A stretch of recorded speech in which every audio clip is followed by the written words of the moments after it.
মা BNP chairperson Begum Khaleda Zia ২০১৮ সালে কারাবন্দী হওয়ার পর দলের ভারপ্রাপ্ত চেয়ারম্যানের দায়িত্ব গ্রহণ করেন তারেক রহমান। এরপর থেকে লন্ডনে থাকা তারেক রহমান ভার্চুয়ালি দল পরিচালনা করে আসছিলেন। সম্প্রতি মা গুরুতর অসুস্থ হয়ে পড়লে ১৭ বছরের প্রবাস জীবন শেষ করে গত ২৫ ডিসেম্বর দেশে ফিরেন তিনি। তবে দেশে ফেরার মাত্র ৫ দিন পরই গত ৩০ ডিসেম্বর মা খালেদা জিয়াকে হারান তারেক রহমান। মায়ের মৃত্যুর পর এখন দলের পুরো দায়িত্বই তার কাঁধে। সামনে জাতীয় সংসদ নির্বাচন থাকায় নির্বাচনে দলের বিজয় নিশ্চিত করতেও তাকে রাখতে হবে গুরুত্বপূর্ণ ভূমিকা। জীবন অবাক না করলে কে করবে? ২৮% মিল্ক ফ্যাটের অবাক করার সাথে ফ্রেশ মিল্ক পাউডার। জীবন অবাক করুক প্রতিদিন। এছাড়া নির্বাচনে বিজয়ী হয়ে বিএনপি ক্ষমতায় গেলে সরকারের ভূমিকা কেমন হবে তাও নির্ধারণ করতে হবে তাকে। এমন প্রেক্ষাপটে বিএনপির ভারপ্রাপ্ত চেয়ারম্যানের ঘনিষ্ঠজনরা বলছেন, মা বেগম খালেদা জিয়াকে হারিয়ে গভীর শোকার্ত বিএনপির ভারপ্রাপ্ত চেয়ারম্যান তারেক রহমান ধীরে ধীরে নিজেকে সামলে নিচ্ছেন।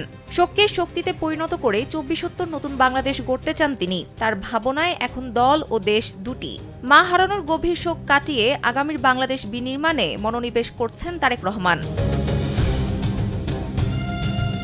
বাংলাদেশের রাজনীতির এক অবিসংবাদিত নেত্রী বেগম খালেদা জিয়াকে হারানোর ব্যক্তিগত শূন্যতাকে তিনি এখন দেশ সেবার শক্তিতে রূপান্তর করতে বদ্ধপরিকর।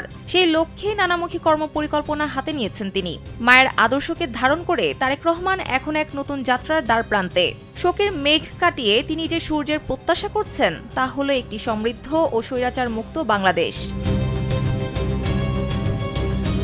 দেশের সাধারণ মানুষ এবং দলের কর্মীরা এখন তারই নির্দেশনায় একটি সুন্দর আগামীর স্বপ্ন দেখছেন। সেই স্বপ্ন বাস্তবায়নে এরই মধ্যে কাজ শুরু করে দিয়েছেন তারেক রহমান।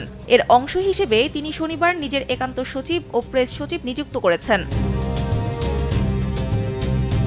তারেক রহমানের ঘনিষ্ঠজনদের মতে, বেগম খালেদা জিয়ার মৃত্যু তারেক রহমানের জন্য কেবল অভিভাবক হারানো নয়, বরং একটি রাজনৈতিক যুগের অবসান। তবে শোককে শক্তিতে পরিণত করার যে দীক্ষা তিনি পরিবার থেকে পেয়েছেন তা তাকে দ্রুতই কর্মতৎপর করে তুলেছে। তার বর্তমান ধ্যান-জ্ঞান জুড়ে রয়েছে একটি বৈষম্যহীন গণতান্ত্রিক এবং আধুনিক বাংলাদেশ। তারেক রহমানের ভাবনায় নতুন বাংলাদেশের মূল ভিত্তি হল জনগণের শাসন। তার রাজনৈতিক চিন্তার প্রধান দিকগুলো হল রাষ্ট্রীয় কাঠামোর সংস্কার, সুশাসন ও মানবাধিকার, অর্থনৈতিক স্বনির্ভরতা। সানজিদা ইসলাম, কালবেলা।